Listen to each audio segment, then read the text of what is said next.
how being comfortable talking about money will make you successful. Two things people are generally uncomfortable to talk about are sex and money. People are often uncomfortable to discuss about sex, despite that it is the foundation of life and human existence. Similarly, money is perceived as a delicate and emotional subject to be discussed with a lot of caution. People are generally not comfortable discussing how much money they earn or how much they are worth, unless it puts them at some advantage. Even when you are comfortable to discuss your finances, the natural instinct is for people to assume you are attempting to brag or rub it in their faces. This often comes from the belief that when something has so much power to bring us joy and pain, we are better off not talking about it. Hopefully, the less we talk about it, the more we can pretend it doesn't have as much influence.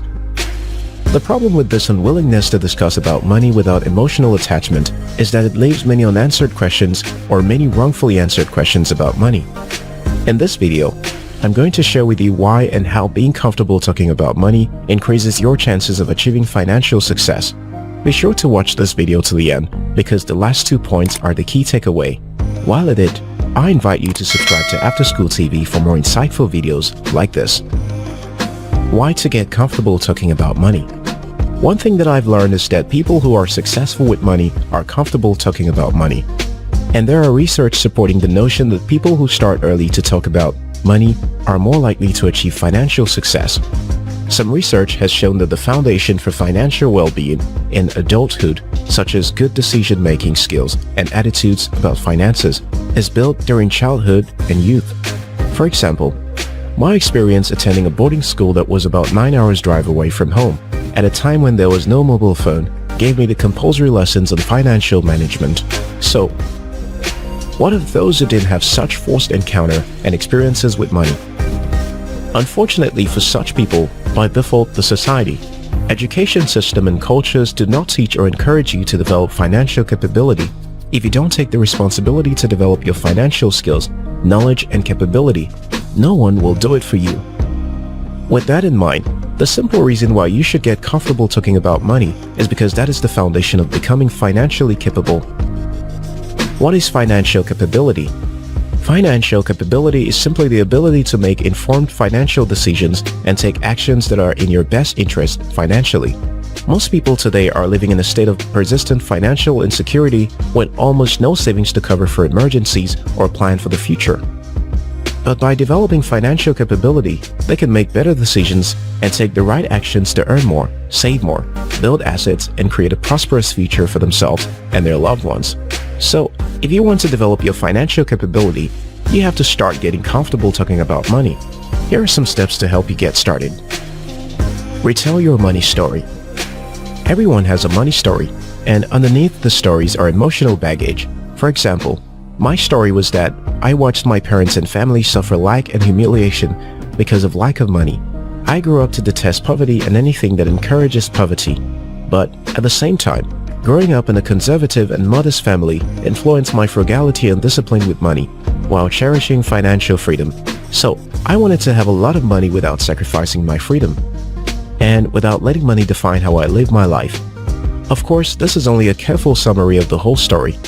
The key to retelling your money story is to be honest with yourself and to get a better understanding of how you have framed your story. Your money story often defines the way you think, speak, and act towards money, and is often the framework for how you spend, invest, and approach money in general. So the first step is to retell your story. Develop your money baggage.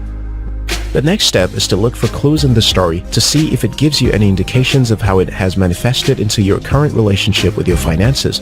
Generally, people shy away from talking about money because they think it's distasteful, bad manners, or will make others uncomfortable. This attitude about money often starts at a young age and tends to grow worse with age.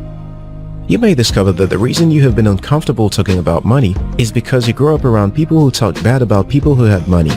If you examine your story critically, you will find that your discomfort with money is simply emotional and irrational. Then honestly answer this question. Do your money beliefs serve you well today? Which of these beliefs serves you well and which one limits you? You may discover that your discomfort with talking about money has led you to settle at a position in your career that is beneath your capability.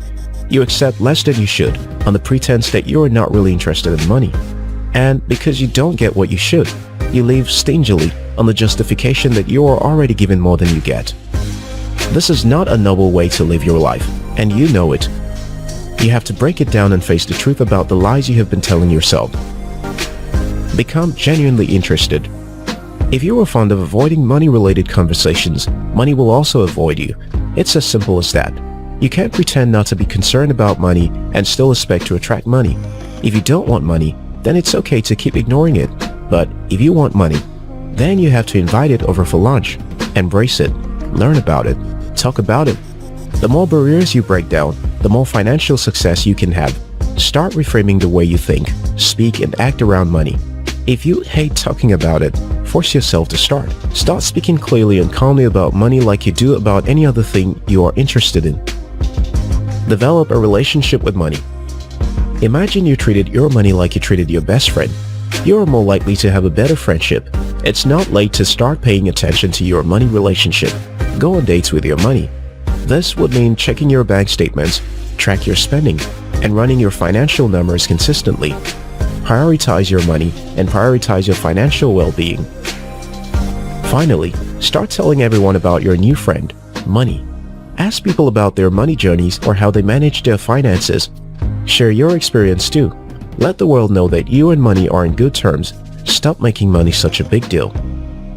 If you want to win the heart of a girlfriend you find attractive, you don't go looking like a needy half-wit who cannot live without her, else she will get irritated and you will lose her. She will be more attracted to the guy who shows interest in her, but have a lot of other important interests. She wants to see that he is focused on building his own life, and that while he may be interested in her, he has other important values he holds dear. It's the same with money. As much as you want to develop your relationship and start talking about money comfortably, you don't want to make it seem like your whole life revolves around money. Money is attractive to those who focus on creating value and building a meaningful life. Such people make money feel like you have what it takes to take care of it. So, while you are getting comfortable talking about money, remember not to make money the god of your soul. Money is meant to serve you, not the other way around. Until you start being comfortable to talk about money, your problem with money will continue to compound.